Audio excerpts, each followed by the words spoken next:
तुमच्या मोबाईलवर दादांचा फोन आला, माझ्या मोबाईलला आला आणि तुम्ही मला न विचारता उचलला आणि अतुल महाराजांकडे फोन दे, आणि अजित पवार शब्द देतोय की तुम्हाला काही कमी पडू देणार नाही. अशीच भाषा होती.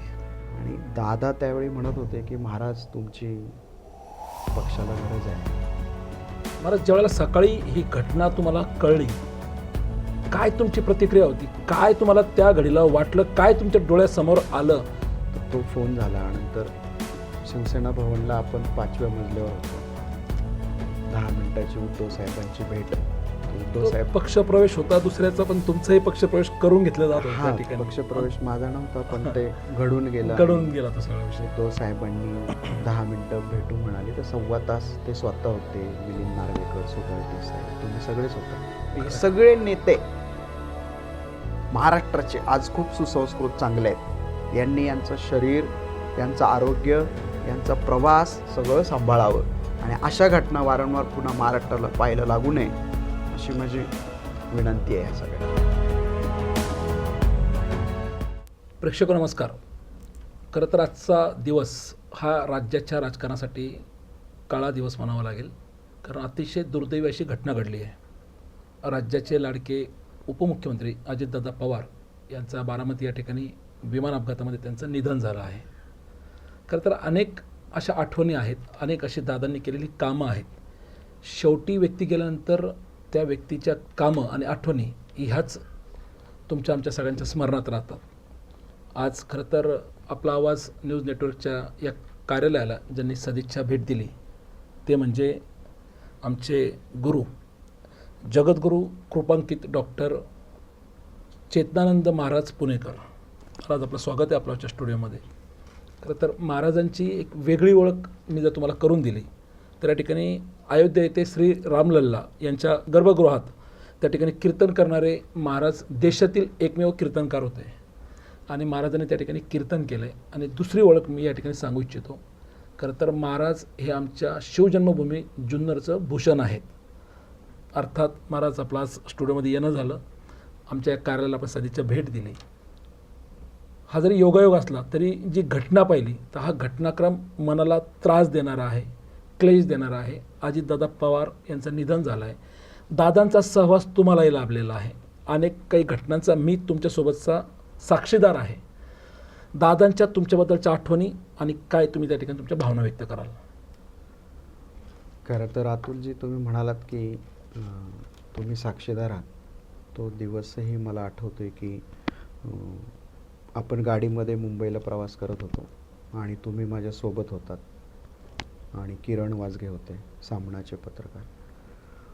आणि अजितदादांचे 11 मार्च 2019ला 4:30 वाजता आपल्याला फोन चालू झाले होते, आणि तुम्ही पत्रकार हाडाचे, आणि माझा गाडीला फोन कनेक्ट होत होता. मी अजित पवार बोलतो म्हटल्यानंतर तुम्ही फोन रेकॉर्डही केले होते. आणि दादा त्यावेळी म्हणत होते की महाराज तुमची पक्षाला गरज आहे. अतुल बेनकेंशी मी बोललो आहे, काय झालं असेल आपण पाहू, तुम्हाला मी पाहतोय खूप वर्ष, तुमचं व्यक्तिमत्व, तुमचं चारित्र्य, तुमचं नेतृत्व, कौशल्य, पक्षाला गरज आहे. तुम्ही काही निर्णय घेताना मला विश्वासात घ्या, मी तुमच्या मागे ठाम आहे, मी तुमचे सगळे विषय मार्गी लावतो.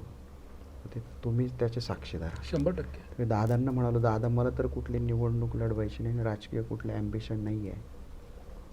तर तो फोन झाला, नंतर शिवसेना भवनला आपण 5व्या मजल्यावर होतो. 10 मिनिटाची उद्धव साहेबांची भेट. तर उद्धव साहेब पक्षप्रवेश होता दुसऱ्याचा, पण तुमचाही पक्षप्रवेश करून घेतला जात होता त्या ठिकाणी. पक्षप्रवेश माझा नव्हता, पण ते घडून गेलं. घडून गेला तो सगळा विषय. उद्धव साहेबांनी 10 मिनिटं भेटू म्हणाले, तर 1.25 तास ते स्वतः होते. मिलिंद नार्वेकर, सुभाष देसाई, तुम्ही सगळेच होता. तिथेही दादांचे फोन आला होता. तर दादा म्हणत होते, महाराज तुम्हाला काय पाहिजे मी देतो, तुम्ही प्रवक्ते व्हा, मी तुम्हाला स्टार प्रचारक करतो. पुढे जाऊन ते असेही म्हणाले की भविष्यात विधान परिषद मी तुम्हाला देईल, पण तुमची आम्हाला गरज आहे आज. तर त्यावेळी त्यांनी जयंत पाटलांकडे फोन दिला, तुम्ही स्वतः तो ऐकला. बरोबर. मला त्या जयंत- मुद्द्यावर यायचं होतं की मी साक्षीला का आहे हो. तर केवळ अजितदादा नाही तर हां. त्यावेळेस मला वाटतं प्रदेश अध्यक्ष जयंत पाटील जयंत पाटील होते, होते. तेही आपल्याशी आणि बोलले. ते राष्ट्रवादी भवनला बसून होते. बरोबर, जयंत बरोबर. पाटील साहेब अगदी. म्हणाले की दादा म्हणतायत तेच पक्षात होत आहे, तुमचं पत्र रेडी आहे, तुमची बरोबर. सगळी मी माहिती घेतली, तुम्ही आलात तर पक्षासाठी खूप चांगलं होईल, फायद्याचं दादांची खूप इच्छा आहे. तर त्यावेळी मी म्हणालो की मला राजकीय कुठली ॲम्बिशन नाही आहे. नंतर पुन्हा तिसऱ्यांदा फोन आला, त्यावेळी दादा मला म्हणाले की मला तर 7-7:30 वाजले होते. दादा म्हणाले 3 तास आम्ही राष्ट्रवादी भवनमध्ये तुमची वाट पाहतोय, तुम्ही या इकडे. आणि हा अजित पवार शब्द देतोय की तुम्हाला काही कमी पडू देणार नाही. अशीच भाषा होती. आणि अजित पवार महाराष्ट्रात तिसऱ्यांदा कुणालाच फोन करत नाही. महाराज मी तुम्हाला फोन केला आहे. तुम्ही त्यावेळी घाबरलो पण होतो. मी दादांना म्हटलं दादा दम चलबिचल झाली होती. हां दादा मी धमकी तर नाही समजू. दादा तिकडनं हसले, म्हटले नाही तुम्ही तातडीने तिकडून निघा आणि राष्ट्रवादी भवनला आम्ही बसलो या. नंतर पुन्हा दादांचे फोन आले, मी काय रिसीव्ह केले नाही. 7:30-7:45 वाजले. तुमच्या मोबाईलवर दादांचा फोन आला माझ्या मोबाईलला आला. आणि तुम्ही मला न विचारता उचलला आणि अतुल महाराजांकडे फोन द्याय. नीलमताई आपल्या पुढे चालल्या होत्या बरोबर बरोबर. आणि दादा बोलले की तुम्ही या, वाट पाहतो. महाराजांना घेऊन येण्याची जबाबदारी नंतर दादाने माझ्यावर दिली. तुमच्याकडे दिली होती. खरंय. पण आपण काही राजकीय निर्णय घ्यायचे नव्हते ना. उद्धव साहेबांबरोबर ना इकडे आपला प्रोजेक्ट होता let change let's make the nation, त्याच्यावरच काम करायचं होतं. पण दादा खूप वेगळे होते आणि कायम आमच्या परिवाराने आजोबांपासून एक लिगसी होती. आणि मला तो दिवस आज खूप त्याची आठवण झाली आणि मला वाईट वाटलं अतुलजी की दादासारख्या एका परखड नेत्याला आपण मुकलो आहे. पण वाईट याचंही वाटलं की माझ्यासारख्या पामरांनी दादांना 3 तास राष्ट्रवादी भवनला थांबून ठेवलं. ते माझी ती योग्यता पण नव्हती. दादांसारखा नेता, परखड संघटन कौशल्य, स्पष्ट वक्तेपणा, टाईम मॅनेजमेंट, प्रशासनावरची पकड, हे सगळं मला ते आठवलं. आणि आज मी तुम्हाला फोन केला की अतुलजी मी खूप भावनिक झालो आहे आणि आपल्याला भेटायचं. तुम्ही आज आपण इथे आहे. प्रेक्षको, एक खरं तर तुमच्यासाठी का सांगणं गरजेचं आहे, कारण आजचा दिवस हा आठवणीतले दादा यासाठीचा खरं तर हा दिवस आहे. महाराजांनी सुरुवात करताना घटनाक्रम सांगितला. मी तो मुद्दाम का नाही सांगितलं, कारण ती घटना अशी होती. त्यावेळेला मनसेतून निवडून आलेले शरददादा सोनवणे 2014 साली पहिल्यांदा जेव्हा निवडणूक लढले तेव्हा ते मनसेच्या इंजन चिन्हावरती निवडून आले होते. आणि त्यानंतरची जेव्हा त्यांना विधानसभा लढायची होती 2019ची, त्यावेळेस त्यांना शिवसेनेत जायचं होतं आणि तो त्यांचा पक्षप्रवेश होता. आणि त्या पक्षप्रवेशाला आपण सर्व निघालो होतो. तुम्ही फक्त तालुक्याला एक चांगलं नेतृत्व मिळावं, ज्या शरददादा सोनवणेंनी या तालुक्याला एक त्यांच्या माध्यमातून 2014 ते 2019 दिशा दिली होती, यासाठी तुम्ही त्यांच्या पाठीमागे फक्त उभे होता. तुमचा पक्षप्रवेशाचा त्या ठिकाणी कुठलाही उद्देश नव्हता.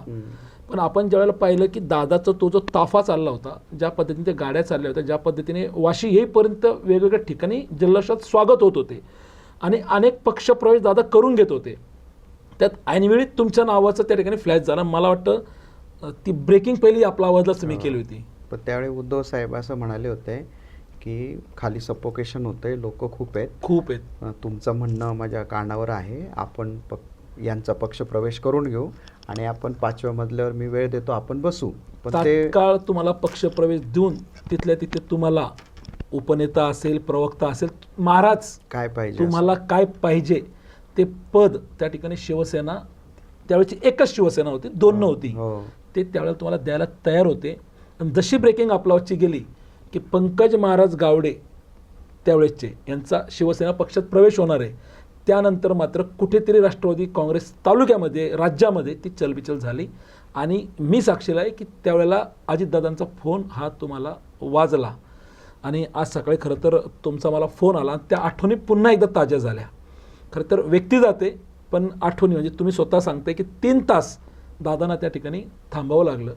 स्वतः कितीतरी वेळा त्या ठिकाणी जयंत पाटील साहेब हे आजही त्या घटनेत तेही साक्षीदार, जसं मी आहे तसं तेही साक्षीला आहे. वळसे पाटील साहेब आहेत. त्यांच्या आदल्या दिवशी खूप फोन येत होते. पण मला प्रेक्षकांना एकच सांगायचं आहे की आज तुम्हाला महाराज खरं तर माझे गुरु आहेत, त्यांचा मी स्टुडंट आहे. मी आज तुमच्यापुढं बोलतोय. महाराजांनी जेव्हा आमच्या तालुक्यामध्ये मला वाटतं व्हाईस नावाने जेव्हा सुरू केले होते त्यांचे 2010. क्लासेस 2010 साली, त्या पहिल्या बॅचचा मी विद्यार्थी आहे आणि 14ला मग मी आपला अभ्यास त्यावेळेला सुरू केला. म्हणजे आजचे तुम्हाला जगद्गुरू कृपांकित डॉक्टर चेतनानंद महाराज पुणेकर जे दिसत आहेत, हे आमच्या जुन्नर गावचं शिवनेरीचं भूषण आहे, ते म्हणजे पंकज गावडे.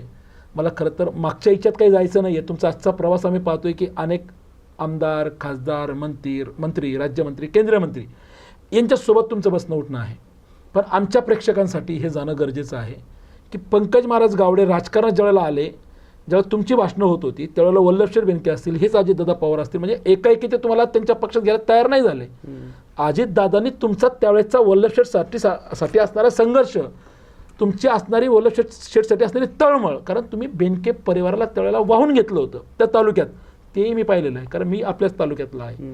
मला तुमचा तो राजकीय जो काय प्रवास होता, आत्ताचा प्रवास याच्यावरती आपण बोलू. आज जर का पेजवरती लोक तुमच्या गेले, तुम्हाला जे लोक फॉलो करताय, सगळ्या लोकांना आजचे महाराज माहिती आहेत. काय असं होतं त्यावेळेला की अजितदादांना असं वाटलं की पंकज महाराज, त्यावेळेचे महाराज मनुष्य पंकज गावडे आपल्या पक्षात असावे? नेमका काय तो घटनाक्रम होता? काय झालं, 1999ला मी 20 वर्षाचा होतो आणि त्यावेळी 2 पक्ष वेगळे झाले होते, काँग्रेस आणि राष्ट्रवादी. आणि आमच्या आजोबांनी गावामध्ये सभा घेतली होती आणि ते शरद पवारांचेच चाहते होते. आणि ती सभेत मी व्यायाम करून येत होतो आणि मला सांगितलं की यानंतर पंकज महाराज भाषण करत. तर माझ्या भाषणाने तिथे काँग्रेसची सभा गुंडाळली गेली आणि ते साहेबांना कळालं आणि बेनके साहेबांनी मला दुसऱ्या दिवशी विघ्नर कारखान्यावर बोलवलं. आणि तिसऱ्या दिवशी त्यावेळी आनंदराव चौगुले साहेब पण तिकीट मागत होते. बरोबर. आणि साहेबांचा 95ला पराभव झाला होता, 85-90 आमदार होते, 99ला पुन्हा त्यांना पवार साहेबांनी तिकीट द्यावं म्हणून हे सगळं चालू होतं. आणि ती पहिली सभा जुन्नर कृषी उत्पन्न बाजार समितीमध्ये अजितदादांच्या आणि जगन्नाथ बापू शेवाळे निरीक्षक या दोघांच्या समोर होणार होती. बरोबर. आणि तिथे समोर घोषणा येत होत्या दुसऱ्या नावाच्या. त्यावेळी शरदराव लेंडेंना साहेब म्हणाले आपल्या वाघाला पुढे करा. आणि मग तिथे पहिलं भाषण अजितदादांनी ऐकलं आणि दादा खूप प्रभावित झाले. दादा म्हणाले चांगला बोलतोयस, मोठा होशील. तिथून पुढे दादांच्या अनेक सभांमध्ये कधी प्रस्तावना, कधी निवेदन, कधी भाषण असं करत राहिलो. एकदा तालुक्यामध्ये विलासराव देशमुख आणि आबा आले होते. त्याच्यामध्ये विजयसिंह मोहिते पाटील होते, जयंत पाटील साहेब, वसे पाटील साहेब, अजितदादा, पतंगराव कदम, मोठी टीम होती शिवजयंतीला. आणि त्याची एक प्रस्तावना माझ्याकडे बेनके साहेबांनी दिली होती. आणि ती प्रस्तावना करताना विलासराव देशमुख म्हणाले पोरं काय रंगात आणि ढंगात बोलत आहे. आणि आबा भाषणाच्या वेळी म्हणाले की महाराष्ट्रात तुम्ही खूप मोठे व्हाल. जाताना माझ्या पाठीवर हात देऊन बोलत होते. ते दादांनी उतरताना मला काय म्हणाले नाहीत, माझ्याकडे स्माईल दिली. ते जेवण अतुल शेटने नियोजन केलं होतं लेण्याद्रीला आणि तिथे मला बोलून घेतलं दादांनी. आणि मला म्हटले काय मग आबा लईच पाठीवर हात ठेवून गप्पा मारत होते, काय गप्पा मारत होते? म्हटलं काय नाही, असं म्हणाले. आणि खरं आहे म्हटले, चांगलं काम करतोयस. तर ही सगळ्या गोष्टी, पण राजकीय माझा प्रवास मी स्वतःहून 32व्या वर्षी सगळं सोडून पुण्याला निघून आलो. मी राजकीय प्रवास थांबवल्यानंतर जिल्हा परिषदेच्या माध्यमातून अतुल शेटची खूप इच्छा होती, मी त्याला नाही म्हणालो, पुन्हा नाही म्हणालो. पण ज्यावेळी पुन्हा अजितदादांचा हा जो निर्णय झाला त्यावेळी अतुल शेटला मी सांगितलं होतं की तुम्ही दादांबरोबर थांबा. अतुल शेटचा माझा फोन झाला. आणि एकदा सुनेत्राताईंच्या सभेच्या निमित्ताने पुण्यामध्ये सभा होती आणि शेखर भाऊ कुटेंनी मला म्हणाले की दादांची सभा आहे तुम्ही या. तर मी गेलो. त्यावेळी दादांनी पटकन मला जवळ घेतलं. मला सगळी आता काय चाललं आहे, भंडारा डोंगराचं काय चाललं आहे. आणि मध्ये बावनकुळे साहेब त्यांच्याशी बोलले होते, ते आपल्याला डोंगराला मदत करायची. एक लगेच त्यांच्या PA ला सांगितलं की निवडणूक झाली की महाराजांना बोलून घ्यायचं मुंबईला आणि आपण मिटिंग लावू. तर खूप आपुलकीने संवाद केला. तर मला ती एक आठवण आहे दादांची. पुण्यातले मोहोळ आणि चांदेरे परिवारातली मुलं माझ्याबरोबर होती आणि गावातून फोन आला होता. माझं अयोध्येत कीर्तन झालं होतं आणि गावात त्या भागामध्ये कीर्तन होतं ज्याला मी 1 कोटी रुपये देणार होतो, आमच्या मंदिराला डिक्लेअर करणार होतो, जे माझ्या मृत्यूपत्रात मी केलं होतं. तर फोन आला की कीर्तनामध्ये काही माणसं दंगा करणार आहेत म्हणून. आणि तो फोन मोहोळ आणि चांदेरेंच्या पोरांनी ऐकला आणि ते दादांना म्हणाले की आम्ही महाराजांच्या कीर्तनाला 50 गाड्या घेऊन जाणार आहे, बघू महाराजांचा कोण त्रास देते महाराजांना. ते म्हटले कायदा हातात घ्यायचा नाही. दादांचं वाक्य आहे. बरोबर. ती मुलंही आज आहेत, शेखर भाऊ कुठे आहेत. दादांनी तिथून नारायणगावच्या API ला फोन केला आत्ताची बदली झाली त्याच्या पूर्वीचे API, बरं. आणि त्यांना सांगितलं की महाराजांच्या कीर्तनाला पूर्ण बंदोबस्त द्यायचा आणि कुणी त्रास दिला तर त्याला सोडायचं नाही, महाराज आपले आहेत, महाराजांचं काम खूप चांगलं आहे. बरोबर. मग ते API मला फोन करत होते, माझ्याकडे नंबर नव्हता. दादांनी चौबेंना सांगितलं की API फोन करत असेल महाराजांना कनेक्ट करून द्या. मग रामचंद्र चौबे साहेबांनी कनेक्ट करून दिलं. माझ्या कीर्तनाला अजितदादांनी इतकं बारीक लक्ष ठेवलं. त्या कीर्तनाला अमोलजी कोले, अतुल शेठ, शरददादा, आशाताई, आढळराव सगळे होते, विलास काका लांडे पाटील होते, गणेश मामा खांडगे होते. त्या कीर्तनाला पिंजरा पोलिसांचा आणि पोलिसांचा बंदोबस्त पूर्ण होता. protection होतं. हे कुणी केलं? दादांनी. अजितदादांनी केलं. भंडारा डोंगराची मीटिंग घेऊ हे कोण म्हटलं? अजितदादा. तुम्ही पक्षात या, सगळं देतो, अजित पवार तुमच्या मागे, कोण म्हटलं? दादा स्वतः. दादा. आत्ता मध्ये दादांना मी फोन केला, म्हटलं बावनकुळे साहेबांनी माझ्या गावामध्ये DPDCला 75 लाखाचं पत्र दिले, एक 50 लाख आणि एक 25 लाख. अतुल शेठशी पण मी बोललो आहे. दादा मला म्हटले, महाराज मला माहिती आहे तुम्ही बावनकुळे साहेबांचे आता खास आहेत, विश्वासू जवळ. हां, तुमचं खूप प्रेम आहे, पण मी पण तुम्हाला तुमचा आदर करतोय. हे इलेक्शन झालं की मी DPDCला किरणला सांगतो आणि तुमचं ते काम करतो. जे दादा एक वेगळं वलय होतं. To be frank, RR Patil जर असते तर कदाचित मी दादांबरोबर राज्यात तुम्हाला दिसलो असतो. खरं आहे. पण आज दुःख वाटतं की दादांच्या ज्या अपेक्षा होत्या माझ्याकडनं, मी अध्यात्माला कॉर्पोरेट सोडून वाहून घेतल्यामुळं कदाचित पूर्ण करू शकलो नाही. आणि भविष्यात ज्यावेळी काय वाटेल करावं तर दादाच नाही येत आज. खूप सभांमध्ये इकडे तिकडे, म्हणजे एकदा साहेब मला सह्याद्री अतिथीगृहावर घेऊन गेले. मला त्याच्यात एका मुद्द्यावर यायचं आहे की तालुक्यामध्ये अनेक सभा गाजवणारे पंकज महाराज म्हणजे पंकज गावडे आणि नंतरचे आत्ताचे हे सगळे महाराज आम्ही जे पाहतोय की रामलल्लाच्या त्या तिथे जाऊन कीर्तन करणं, आज लोकांना सगळ्या गोष्टी अध्यात्माच्या सांगणं, हा प्रवास, कारण प्रवास सांगण्याची ही वेळ नाही आहे, पण दादांनी काहीतरी हेरलं आणि आज दादा नाही आहे. म्हणजे उद्या तुमचा अजून कल काय असेल माहीत नाही आहे, पण दादाने तुमच्यात काहीतरी पाहिलं होतं आणि दादा तुम्हाला काहीतरी देऊ करत होते, त्यासाठी दादा तुम्हाला पक्षात घेऊ करत होते आणि अखेर तो सगळा विषय राहिला आहे. आज दादा नाही आहे. तेच मी तुम्हाला म्हणालो, राजकारण हा माझा विषय राहिलेलाच नाही आहे. पण दादांच्या मनात काहीतरी होतं आणि ते म्हणायचे. ते आदरणीय राज्याचे महसूल मंत्री, नागपूर अमरावतीचे पालकमंत्री, आज मी बावनकुळे साहेब, मुरले अण्णा ही माझ्या घरातली माणसं आहेत. बावनकुळे साहेब मला सह्याद्री अतिथीगृहाला चहापाण्याचा कार्यक्रम होता, तिथे मुख्यमंत्र्यांनी देवेंद्रजींकडे घेऊन गेले आणि त्यावेळी कॅबिनेट मिनिस्टरबरोबर पण एकच व्यक्ती आणि आमदारांबरोबर कुणाला सोडत नाही. त्यावेळी आपण सह्याद्री अतिथीगृहाला वर गेलो की डाव्या बाजूला मुख्यमंत्र्यांची केबिन आहे. बावनकुळे साहेब मला तिथे घेऊन गेले आत्ताच्या मुंबईच्या अधिवेशनाच्या चहापाण्याच्या दिवशी. आतमध्ये मंगलप्रभात लोढा आणि अजितदादा होते. बरं. दादांनी मला पाहिलं आणि दादा मला म्हणाले, महाराज काय, मी आहे ना. म्हटलं दादा काय नाही, साहेबांबरोबर आलो आहे. आणि ते गोळी खात होते, पाणी पित होते. मंगलप्रभात लोढा साहेब पण होते. मी दादांची तब्येत, त्यावेळी मी बावनकुळे साहेबांनी आणि देवेंद्रजींनी आमची चर्चा झाली. मी बाहेर निघताना दादांना म्हणालो, दादा तब्येतीची काळजी घ्या बरं का. मग तो पण दिवस आठवतो आहे. आणि दादा होते, दादा होणे नाही. म्हणजे मी चंद्रशेखर बावनकुळे साहेब, मुरले अण्णा यांचा, जगताप परिवार यांचा माणूस आहे असं ते कधी पाहिलं नाही त्यांनी. यांचे फॅमिली रिलेशन आहेत, पण एक चांगला महाराज आहे, एक चांगलं जीवन समर्पण करून राष्ट्राच्या धर्मासाठी, संप्रदायासाठी काम करतो आहे. आपण त्याला त्रास द्यायचा नाही, उलट त्याला काय मदत पाहिजे ही करायची. हा विचार मला वाटत नाही सध्याचे कोण पॉलिटिकल लीडर करतील, कारण ते आपल्या जिल्ह्यातले आहेत. ते फक्त अजित पवारच करू शकत होते असा विचार. आणि म्हणून मला ती खंत आहे की एक चांगला नेता आपल्या जिल्ह्याचा, हा आपला जिल्हा आहे, आपला जिल्हा मुकला, ज्याला प्रशासनाची पकड होते, अधिकारी घाबरायचे, उभा महाराष्ट्र ज्यांनी काय करायचंय. आज ही मला वाटतं कुठल्या पक्षाची, पवार परिवाराची हानी नाही आहे, ही संपूर्ण महाराष्ट्राची हानी आहे आणि न भरून येणारी आहे. कारण एक नेता तयार व्हायला खूप पिढ्या जाव्या लागतात.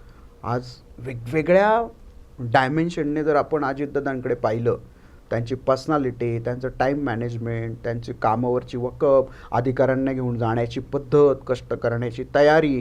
ठीक आहे, राजकीयदृष्ट्या त्यांनी काही निर्णय घेतले असतील, पण दादा दिलदार होते, दादा शाब्दिक आहेत, दादा होणार काम नसेल तर नाही सांगतात, होणार असेल तर हो सांगतात. हे दादांचे गुण महाराष्ट्र कधीच विसरणार. महाराज, राज्याच्या राजकारणातील मंत्री बावनकुळे साहेब असतील, केंद्रीय राज्यमंत्री मुरलीधर मोहोळ असतील, त्याचबरोबर पिंपरी चिंचवड शहरातील जगताप कुटुंबीय असेल, विलास लांडे पाटील असतील, या सगळ्या लोकांशी तुमचा अतिशय जीवाभावचा कौटुंबिक त्या ठिकाणी तुमचा स्नेह राहिलेला आहे. अजितदादा आणि पिंपरी चिंचवड हे समीकरण होतं. सकाळी जेव्हा ही घटना घडली त्यानंतर आम्ही जेव्हा आमदार आपले अमित गोरखे यांनी एक शोक संदेशचा एक व्हिडिओही पाठवला. त्यात ते म्हटले की काल कॅबिनेट झाली आणि त्या दादांनी या झालेल्या निवडणुकीबाबत माझ्याशी एक 10 मिनिटं चर्चा केली की या पिंपरी चिंचवड शहराला मी काय कमी केलं, सगळं दिलं होतं तरीसुद्धा पराभव स्वीकारावा लागला, लोकांनी मला नाकारलं, पण परिवाराला वेळ दिला पाहिजे अशी दादांनी त्यांच्याकडे खंत बोलून दाखवली. तुम्ही कसं पाहताय, दादांनी ज्या पद्धतीने या पिंपरी चिंचवड शहराच्या जडणघडणीमध्ये दादांचं मोठं योगदान राहिलेलं आहे आणि आत्ता ह्या निवडणुका संपल्या, काय राजकारणाने पाहिलं पाहिजे? नुसतं राजकारण करणं गरजेचं आहे की स्वतःचं स्वास्थ्य सांभाळणं देखील तितकंच गरजेचं आहे, परिवाराला वेळ देता आला पाहिजे? हा सगळा घटनाक्रम तुम्ही कसा पाहताय? आता हे राजकारणामध्ये एक पॅशन असतं.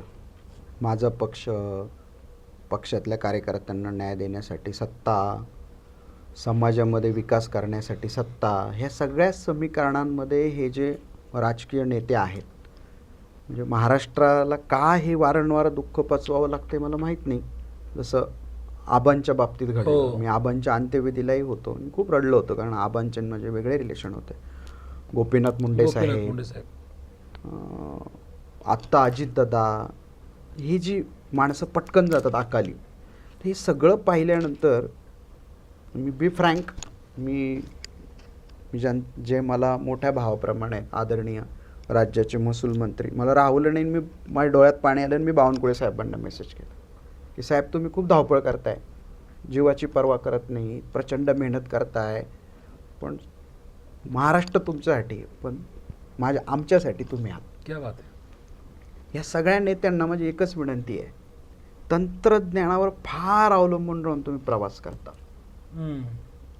या सगळ्या गोष्टींमध्ये समाजाचा विकास, कार्यकर्त्यांना न्याय, आपली पार्टी, आपली सत्ता, हे सगळी सूत्र सांभाळताना प्रत्येक राजकीय माणसाचं पण एक व्यक्तिगत जीवन असतं. आणि या सगळ्या राजकीय लोकांना ना व्यक्तिगत जीवनच राहिलं नाही. खरं आहे. प्रत्येकाला वाटतं खूप पॉलिश जगतायत, खूप फेम आहे, खूप नेम आहे, खूप मनी आहे, पण आपण त्यांच्या कधी वेदनाच पाहिल्या नाही. वेदनाच पाहिलं नाही. कधी आई वडिलांना भेटायला त्यांना वेळ मिळत नाही, पारिवारिक सुख नाही, कधी सुखाने पत्नीबरोबर, मुलांबरोबर बोलता येत नाही. फक्त कार्यकर्त्यांना त्यांचं स्टेज दिसतं, मीडिया दिसतो, ताफा दिसतो, त्याच्या मागचं जीवन दिसत नाही. किती त्यांना गोळ्या चालू आहेत, किती औषधं चालू आहेत, किती शारीरिक त्रास आहेत, किती मानसिक प्रेशर आहे. आणि या सगळ्या नेत्यांना मी विनंती करेल, हा महाराष्ट्र तुम्ही खूप पुढे घेऊन जा. आज देवेंद्रजी आहेत, बावनकुळे साहेब आहेत, एकनाथ शिंदे साहेब आहेत, दादा तर आपल्यात राहिले नाही आहेत, किंवा उद्धव साहेब आहेत, राजसाहेब आहेत, किंवा नाना पटोले जे आहेत, बाळासाहेब थोरात आहेत, ही सगळ्या पक्षाची मंडळी. बरोबर. सगळ्यांना माझी एकच विनंती राहील, तुमच्याकडे तुमचे कार्यकर्ते, तुमचा पक्ष, सर्वसामान्य माणसं मोठ्या अपेक्षेने पाहतात. त्या अपेक्षा कधी पूर्ण होतील? तुम्ही ठीक असाल तर. माझी विनंती आहे सगळ्यांना की सगळं करताना ना, आता हे खूप झालं, इकडे सभा, इकडे रॅली, हे ते, थोडंसं आपण टेक्नॉलॉजीचा वापर करून एका व्यासपीठावर सगळ्यांनी यावं, संवाद करावा, लोकांच्या प्रश्नांना उत्तरं द्यावी. ही प्रचाराची स्टाईल होऊ शकत नाही का? किती रॅल्यांमध्ये दुर्घटना होतात, यांचा चॉपरने प्रवास, डिजिटल माध्यमाचा वापर करा. हां, डिजिटल माध्यमांचा वापर. देवाभाऊ कितीतरी वेळा वाचलेत बरोबर प्रवासातून, बरोबर. मध्ये शिंदे साहेब वाचलेत, कितीतरी दुर्घटना घडता मध्ये घटना आपल्या कानावर येतात, मनात धस्स होतं. अरे ज्या नेत्यांच्या माध्यमातून हा महाराष्ट्र पुढे जाणार आहे त्यांचा जीव किती महत्वाचा आहे. कारण एक नेता घडायला ना अतुलजी, एक 4 डिकेड जातात, 40 वर्ष जातात, तेव्हा एक नेता पुढे येतो, पॉलिसी मेकिंग करतो. खरं आहे. राज्याच्या राजकारणात दादा 40-44 वर्ष आज काम करत होते. म्हणून माझं म्हणणं आहे की या सगळ्या नेत्यांनी 3 गोष्टी सांभाळाव्या. सकाळी शंकर शेठ पण तेच म्हणाले. हो. पहिली गोष्ट टाईम मॅनेजमेंट. एक पारिवारिक पण जीवन आहे, हम्म. ते तिकडे लक्ष द्यावं. स्वतःचं शरीर सांभाळताना व्यायाम, ध्यानधारणा, मेडिटेशन आणि डाएट, खूप महत्त्वाचं आहे. ह्या 3 गोष्टी सांभाळाव्यात. आणि ते करताना मग महाराष्ट्र, पार्टी, कार्यकर्ता याला व्यवस्थित सिस्टीम तयार करून वेळ द्या. खूप प्रवास केला, खूप धावपळ केली, सगळं झालं, पण तुमचं शरीरच तुम्हाला साथ देत नाही. तुम्हाला मानसिकताच स्थिर नाही आहे, स्टॅबिलिटी माइंडची नाही आहे, पारिवारिक सुख नाही आहे. एनर्जी फोर्स आहे ना, परिवार तुम्हाला एनर्जी देतं, मानसिकता तुम्हाला एनर्जी देतं, शरीर तुम्हाला एनर्जी देतं. ते तर स्टेबल करा, तिथे फोकस करा. आणि ते करताना ह्या गोष्टी करून यांनी महाराष्ट्र सांभाळावा. किंवा आपण राज्यघटना मांडणारी माणसं आहोत. बरोबर बरोबर. तुम्ही ज्यावेळी एक विधानसभेचा आमदार निवडून जातो ना अतुलजी, त्यावेळी तो 4.5-5 लाख लोकांचं प्रतिनिधित्व करतो. खरं आहे. आज त्या लोकांची तुमच्याकडनं अपेक्षा आहे. त्यावेळी तुम्ही कोणत्या पक्षाचे नाही. एक कॅबिनेट मिनिस्टर होतो ना, त्यावेळी तो राज्याचा त्या विभागाचा मिनिस्टर असतो. त्याच्या एका रिमार्कने उद्याचं राज्य चालणार आहे, उद्याच्या सर्वसामान्य माणसांच्या घरापर्यंत इम्पॅक्ट होणार आहे. हे सगळे नेते महाराष्ट्राचे आज खूप सुसंस्कृत चांगले आहेत. यांनी यांचं शरीर, यांचं आरोग्य, यांचा प्रवास सगळं सांभाळावं. आणि अशा घटना वारंवार पुन्हा महाराष्ट्राला पाहायला लागू नये अशी माझी विनंती आहे. ह्या सगळ्या खरं आहे. महाराज, ज्यावेळेला सकाळी ही घटना तुम्हाला कळली, काय तुमची प्रतिक्रिया होती? काय तुम्हाला त्या घडीला वाटलं? काय तुमच्या डोळ्यासमोर आलं? की दादांचा तो केलेला तुम्हाला फोन समोर आठवला, की नुकतीच काही दिवसांआधी तुमची झालेली भेट असेल? काय वाटलं की ही घटना खोटी आहे, की असं घडलंच नसेल? काय तुमची प्रतिक्रिया होती? विश्वासच वाटला नाही. एकतर माझ्या घरात टी.व्ही नाही. बरं. मुलगा निघाला होता 12वीचं, त्याची ओव्हरऑल आहे इंग्लिशची आज बरं. BMCCला. माझ्या पत्नीला कळालं आणि ती धावत आली आणि माझं आवरून मी माझ्या शेड्यूलला निघालो होतो. तर मुलाने मग कम्प्युटर लावला आणि त्याच्यावरती बातमी पाहिली. तर I was shock that time. डोळ्यापुढे दादा उभे राहिले, दादांचे आणि माझे ऋणानुबंध लक्षात राहिले. कुठे घटना घडली हो? ज्या मातीत दादा जन्माला आले ती माती, जिथे दादांनी तिथे लँडिंग व्हावं म्हणून विमानतळ तयार केलं तेच विमानतळ, दादांची बॉडी जिथे गेली ते हॉस्पिटल दादांनीच निर्माण केले. खरं आहे. माझी बारामती म्हणून छातीला हात लावून दादा उभे राहायचे स्वाभिमाना. त्याच बारामतीमध्ये दादांनी जाऊन त्याच मातीत आपला प्राण सोडलाय. जन्म आणि मृत्यू एकच. आज बारामती. मागे काय उरलंय? आठवणी. म्हणून प्रत्येक गोष्ट करताना माणसाने कोणत्याही क्षेत्रात काम करा, राजकीय, व्यवसाय, उद्योग, पत्रकारिता, अध्यात्म, शिक्षण, सहकार, कुठल्याही क्षेत्रात काम करा. पण ते काम करताना समोरच्याचे हृदय सांभाळा. चुकीच्या कृती करून काही करू नका. शेवटी मागे जे राहणार आहे ते चांगुलपणा. दादांनी आज जे काही केलं, आज चर्चा फक्त दादांची आहे. दादांची स्टाईल, दादांची काम करण्याची पद्धत, त्यांचा वकूफ. तर प्रत्येक क्षेत्रातल्या आज माणसांनी हेच महाराज, पाहावं. जो विमान अपघात आपण पाहिला ना, म्हणजे मी परत त्याच गोष्टीवर काय येतो की मला वाटतं 2 दिवसाआधीच दादांचा एक रील पाहिला होता. त्याच विमानातून पांढरे शुभ्र कपडे घातलेले दादा उतरतायत आणि एकदम राजविंडा पर्सनॅलिटी ते चालले, असा एक तो रीलही व्हायरल झाला होता. आणि आज आपण ही घटना घडलेली पाहतोय. खरं तर दादाचं बोलणं, दादाचं बरं एक शब्दाचा पक्का माणूस. म्हणजे जसं तुम्हाला अनेक वेळा शब्द दिली, तुम्हाला आलेला फोन मी प्रेक्षकांसाठी, म्हणजे मी आत्ताही तोच श्रद्धांजलीचा एक व्हिडिओ माझा पाठवला. तर 8 जानेवारीचा दिवस होता. पिंपरी चिंचवड महानगरपालिकेच्या ह्या निवडणुकाची धामधूम सुरू होती. आणि दादांनी आदल्या रात्री आम्हाला पत्रकारांना त्यांच्या PNचे फोन आले की उद्या सकाळी 7 वाजता तुम्हाला दादांसोबत ब्रेकफास्ट करायचं आहे, तुम्ही पत्रकार, संपादकीय आणि सगळे जवळचे पत्रकार या. आम्ही गेलो. आता पिंपरी चिंचवड महानगरपालिका निवडणूक आहे, पुणे महानगरपालिका निवडणूक आहे. दादांची पहिल्यांदाच आम्ही पाहिलं की 7:30ला दादा वेळेत आले नाही, कारण पुण्यातल्या पत्रकारांसोबत दादांचा त्या ठिकाणी ब्रेकफास्ट सुरू होता आणि आमच्याकडे यायला उशीर होता. पण दादा आमच्याशी फोनवरती संवाद साधत होते की तुम्ही सुरू करा, मी आलोच. आणि आले, गप्पा आमच्या सुरू झाल्या. मी दादांना म्हटलं की दादा, ही पिंपरी चिंचवड महानगरपालिकेची निवडणूक आहे, मला तुमची एक सकारात्मक मुलाखत घ्यायची, मला तुमचे 10 मिनटं हवे. मला म्हटले की 2 वाजता मी तुला मुलाखत देईल, 1 वाजता मी एका ठिकाणी जाणार आहे, तिथून मी 1:30 वाजता जेवण करणार आहे आणि 2 वाजता मी तुला भेटणार, तुझं सेटअप लावून रेडी राहा. आणि बरोबर दादा 1:50 आले आणि 2 वाजता मला दादांनी मुलाखत दिली. आणि ती मुलाखत माझी ही शेवटची ठरली. खरं तर घटना ऐकली, डोळ्यात आमच्याही पाण्यात. शेवटी पत्रकार असो, तुम्ही अध्यात्मामध्ये असो, कोणी राजकारणामध्ये असो, शेवटी तुम्हाला आम्हाला आहे ते मन आहे आणि भावना आहेत. म्हणजे आज आम्ही ते पंकज महाराज गावडे जे आम्ही नावाचा उल्लेख का करतोय की पार तर तुम्ही जर का जुन्नर तालुक्यात राहिला असता महाराज, तर मला वाटतं की पार तर झेडपीपर्यंत पोहोचला असता. आणि अगदी त्या दिवशी जर दादांचं ऐकलं असतं आणि पक्षात गेला असता ना, तर विधान परिषदेचे आमदार झाला असता, याच्या पुढं काही जाऊ शकला नसता.